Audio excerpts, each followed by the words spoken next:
over a span of a decade. A lot of people are very short-term sighted, but as long as you're innovating, adapting, reinvesting, I think if you do it intelligently. Imagine like you're 9 years, still no one gives a about your channel, and you're like, one more year, here we go, one more year, here we go.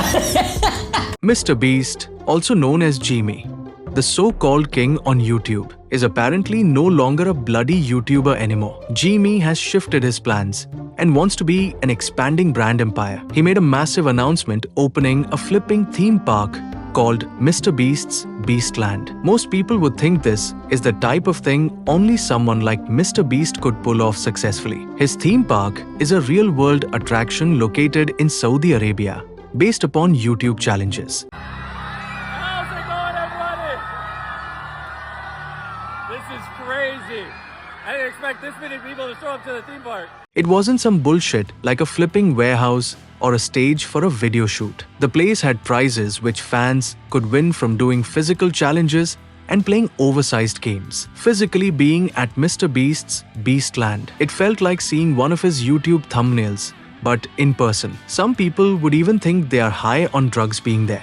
Bigger videos from MrBeast also means bigger budgets, which leads to bigger brands, and now having bigger bloody land. Once people first heard about the news, they instantly checked inside their pants if their balls were still intact. After hearing how insane MrBeast's Beastland had sounded, a flipping YouTuber had made something at that scale had felt out of this world. It felt like something in the history books people would talk about for decades. And that excitement had boosted MrBeast's Beastland for a while until people learned the truth behind everything. The more information that had came out to the public, Jimmy's theme park no longer felt like a fan-focused experience. And in reality, it was all one big as lie up Jimmy's backside. The first red flag was where MrBeast's Beastland was located. It wasn't at a location like in America, Europe, or even bloody Mexico. It was in flipping Saudi Arabia, and hearing that alone made people crap their pants. Saudi Arabia isn't some type of place where you can just kick back,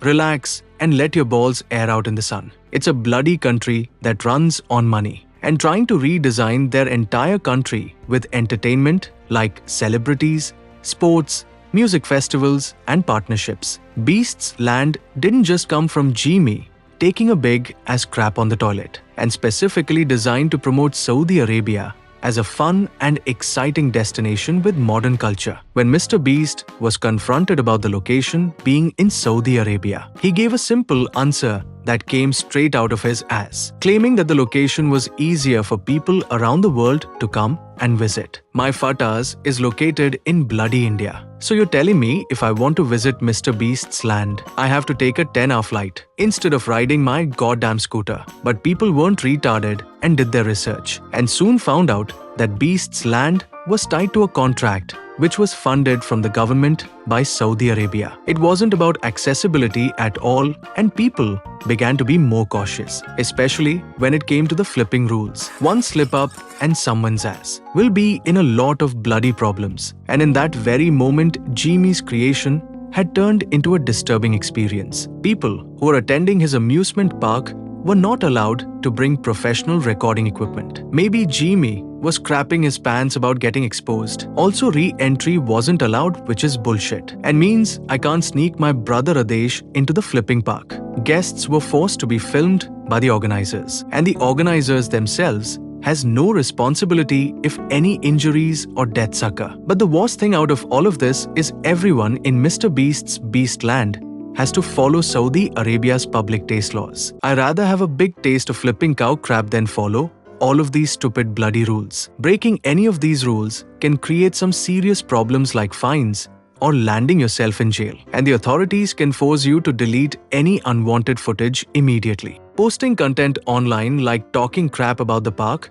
could be counted as a flipping violation. People are pretty much forced by gunpoint to leave a 5-star review. If something goes wrong about the park, the public has no clue. There is no proof or viral videos, like for example someone getting their balls injured. If MrBeast's Beastland was in America, it would be a completely different story, and America is pure chaos. Phones will come out and viral videos will be flooding the entire internet for the entire universe to see. But at Beast Land, the system is rigged to prevent any sort of negative information being exposed to the public. This place is no longer about having a fun time. It's now about remaining silent. If a ride fails and someone gets seriously hurt, you can't even warn anyone. When Beast Land was first made immediately overnight in Saudi Arabia, people wanted to get to the main question, which was who's actually responsible for building this crap. And since filming in the park is forbidden, we may never get to truly know, which tells you that specific unknown fact isn't a mistake. And creators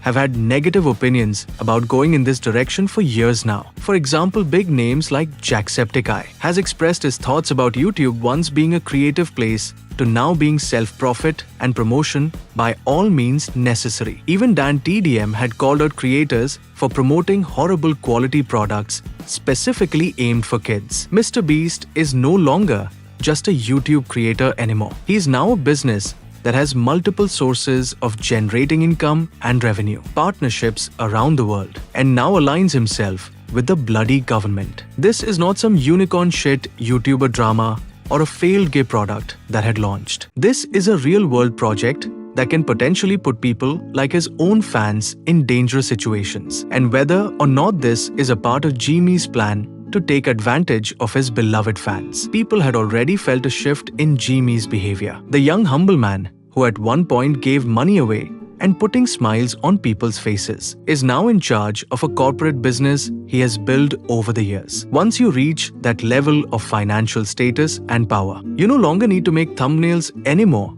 looking like you saw someone's pants falling down. And by no means is this anywhere near the end for MrBeast. But it may be the turning point where fans see Jimmy for who he truly is behind the scenes. The moment they no longer see a creator in front of them and now see a money machine. There is no easy way out for Jimmy in this situation. In the past, receiving criticism could be redirected towards donating money to a charity or anything that helps contribute to society. But unfortunately, Beast's Land couldn't bypass that. You can't bullshit people claiming the park's main purpose is for fans, and you're making millions behind the scenes tying yourself to a government and having fans inside the park follow rules worse than a prison. His entire brand is built on his own choices. He didn't need this deal at all, but ended up opting into it himself. And that's the main difference. When a small influencer gets a questionable sponsorship, people are automatically on their ass. But when it comes to MrBeast,